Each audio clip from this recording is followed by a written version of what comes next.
How can the NHS attract the brightest and best?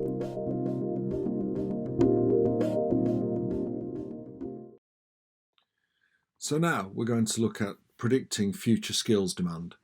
This can be done in a number of ways. One of the simplest ways is to look at what the headcount demand is, examine the skills that are required within that headcount demand, and look at the current skill set and do a comparison, and obviously take into account the fact that employee skills will develop over time as well. So we're currently looking at my headcount FTE demand plan going forward into 2024 from 2020, and I can see that the individual role numbers and the number of staff within those roles are changing over time.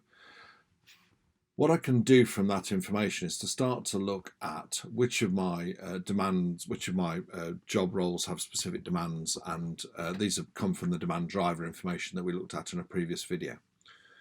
What we can do, however, with that data, as well as predicting the cost and the number of staff, is to come and start to look at information about the skills that I'm going to assess and skills gap analysis. So I can import from my HR system, if I have it, information on what the current skill level for each of my staff members is, and obviously we understand which role they fit into.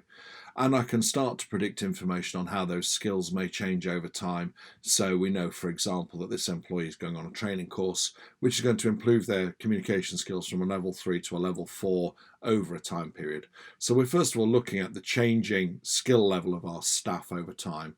And we're able to completely examine that against our supply information and see how is my supply going to change over time as well, so I can see who I've got, whether they're still likely to be with us. And if I then understand what their current skills are, I can start to understand what my skills gap analysis might look like, because I understand the skills that I require for the individual job roles. So that allows me to have an overall skills summary. So I'm currently only looking at one individual unit within my trust. This is my intensive care unit, but of course I could be looking much wider within the individual hospital itself, up into the NHS trust itself, or even regionally and nationally.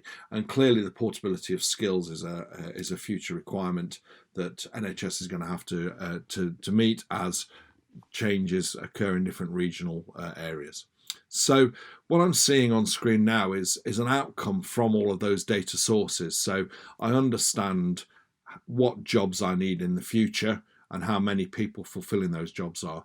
I understand what my current employee skills are and how they map against those jobs. And I understand how my employee skills may change in the future. This gives me a nice delta to work against. So I'm seeing, for example, on the left here, my spider diagram. We're used to seeing this in HR circles as being the gap between what an employee's skill level is and what their requirements for their job role is. This is actually showing me a different picture. The blue line is the current skills that I have in FY20.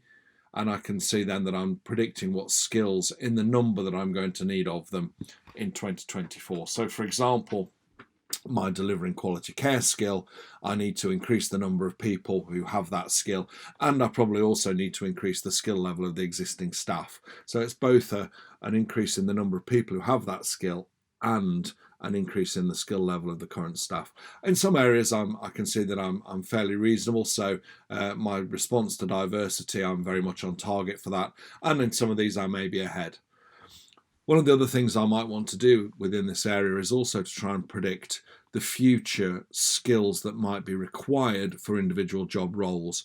Clearly, clinical information and clinical skills change over time as new skills are introduced, as new techniques are introduced. It's a very rapidly changing field. Very, very hard to make a prediction based on skills that we don't yet know will need to exist. But there are some general directions of travel that this starts to move us into, so we will always understand that a drive for better IT skills for our clinical staff is always going to be helpful, because generally there's going to be an increase in the IT usage within there. So what we see organisations doing with this is looking at a direction of travel around where their skills are.